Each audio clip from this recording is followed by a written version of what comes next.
पुरी बार association आंदोलन को आज 6 मास पूरा। पुरी कोर्ट को अन्यत्र स्थानांतर प्रत्याहार दाबी नहीं पुरी बार आसोसिएशन दुर्बार आंदोलन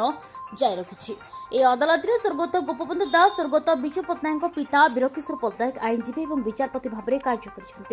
एक ऐतिह्य संपन्न अदालत भाव में 200 वर्ष धरी यह स्थान रही। या छड़ा अदालत निकट में समस्त प्रशासनिक कार्यालय रही जनसाधारण त्वरित न्याय पाई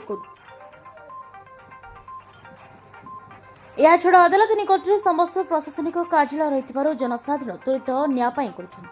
जो स्थान को सरकार अदालत को स्थानांतर करने को चाहते से स्थान अदालत करागले जनसाधारण त्वरित न्याय पाइबार असुविधा होगा सहित अधिक खर्चांत होगा बार आसोसिएशन संपादक कहते। आगामी दिन में सरकार अदालत स्थानांतर प्रत्याहार दाबी पूर्ण न कले वकिल संघ दुर्बार आंदोलन करने सहित राजरास्ता को लाइब बोली चेतावनी देछि।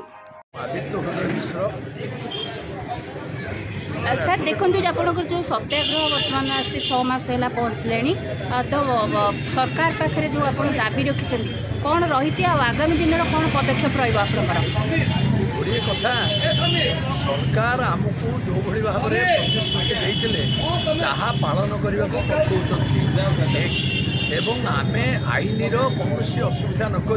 लोक को न्याय देवा कथा आम के असुविधा नक आम ये एक धर्मघट कर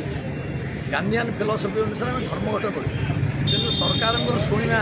अवस्था नहांती सर्वोपरि हाईकोर्ट जो भाई भाव में कार्य करने कथा ए जगह कलेक्टरेट अच्छी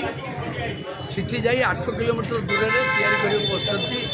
जुडिशियरी कथा जो मैंने वकिलती कर कलेक्टर पाखे वकिलती केमती करेंगे से जगह 8 किलोमीटर दूर को जी गोटे जगह हवा कथा ये कलेक्टरेट प्रेमिसेस अच्छी ये 39 एकर जगह पर कलेक्टरेट प्रेमिसेस अच्छी ये जुडिशियरी 2 एकर 77 अच्छी बर्तमान आपको 4 एकर 4.5 एकर जगह करने आमर दाबी होची सेपटे DRDO आमर तहसिल ऑफिस एवं आमर SDO ऑफिस ये ब्लॉक टाक जो मिसई दिज्व ए जगह जिला जज ऑफिस हो आमको रेवेन्यू मंत्री प्रतिश्रुति देते मुझे किंतु हाईकोर्ट एवं आंक भितर जो ढाल सुपारी खेल चली जाशुणी आपको नखरी देवाई जो योजना चली विधिबद्ध भाव में आम निंदा और क्षोभ प्रकाश करूँ। सर आईन मंत्री कौन आईन मंत्री सांगे आमर आलोचना आईन मंत्री कहते ए कार्यक्रम को आम सहयोग करूँ। रेवेन्यू मंत्री होती मुख्य जे कि जगह देवे ये जगहटा आमको जो दि जाए ना ताल आम 180 दिन ऊर्ध्व 2 मास 180 दिन अधिक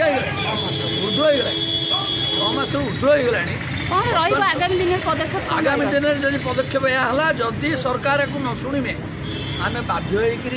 कौन करूँ ना बाध्य जहाँ कहले मोर बंधु जे आम रास्ता रोक करूँ लोकों को दृष्टि आकर्षण करने रास्ता रोक करूँ